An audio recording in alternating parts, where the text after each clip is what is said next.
Hey everybody, it's Mark Sebastian, your only option, and this is your look at the week ahead. Today, I'm going to be discussing the levels I'm watching in the SPX, the triple Qs, and the Russell 2000. I'm also going to be giving you the 5 stocks I'm watching. We'll also maybe hit a little bit on oil. All right, so with that, let's dig in.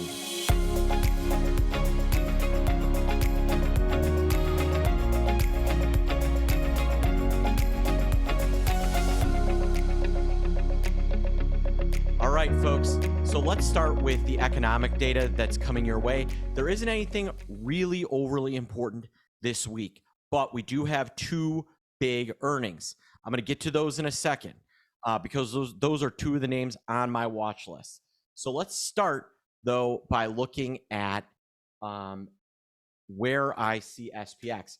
We are at a crossroads here with SPX. It is just off the all-time high. The all-time high took place on July 16th, and at the time, that was the close of 566, 560.67. Implied volatility is still above where we were when we last traded at these levels. So I'm wanting to see implied volatility in the VIX pull back a little bit before I feel really comfortable about this rally. There's something still not really at ease with me on this rally.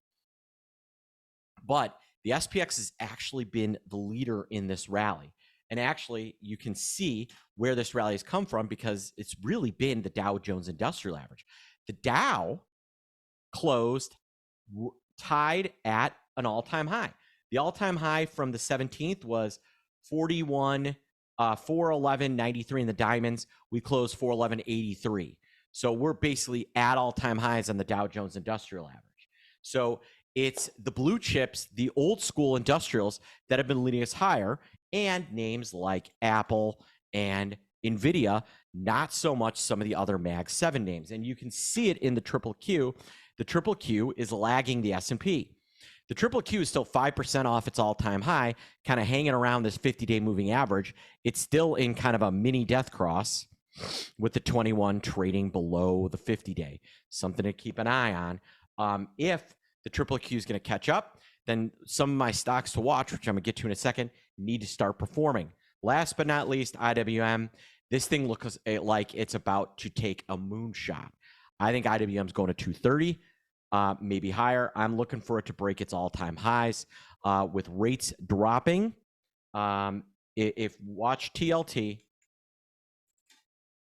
if TLT can take out the high from August 5th, that was 99.60. That was 99.93. So TLT breaks 100. IWM is going to be a force to reckon with. So let's look at the 5 stocks I'm watching, and let's start with Amazon. Can't get off the mat. Had a nice little run off these lows, but this is, you want to know why the Qs are lagging? It's names like Amazon that reported not great earnings, still hasn't filled that earnings gap.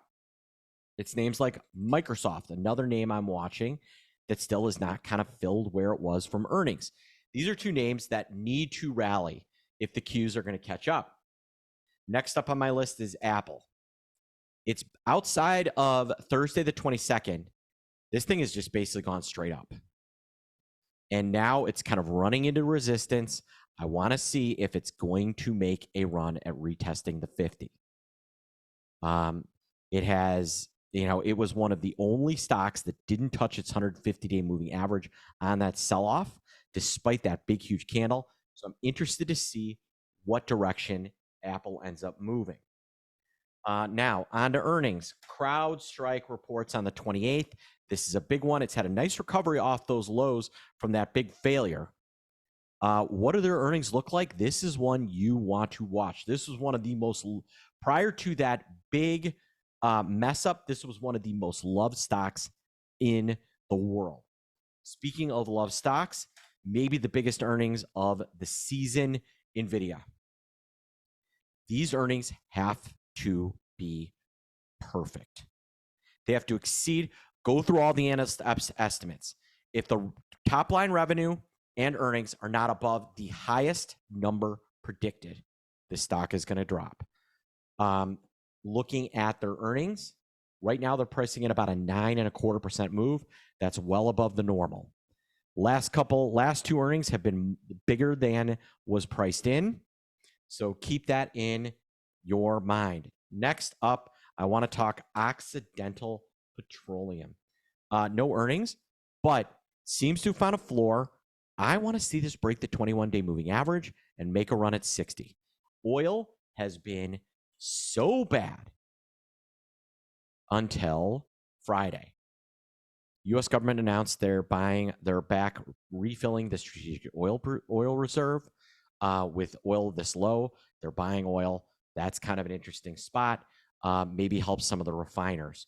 We are long Oxy in Delta Strike, and we're also long this name, ConocoPhillips. This is one I really like. It's bumping that 50-day. I'm looking for it to pop over. Last but not least, I'm watching VIX. Why? VIX is the crux of my yield zone indicator. This is what I'm using to buy and sell SVIX in my new backbone strategy for a trading desk.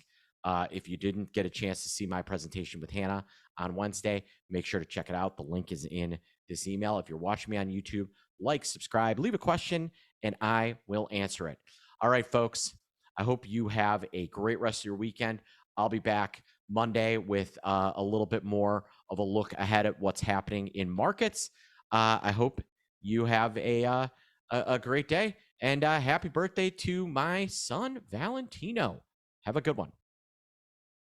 Oh, I'm Mark Sebastian. I'm your only option. Have a good one.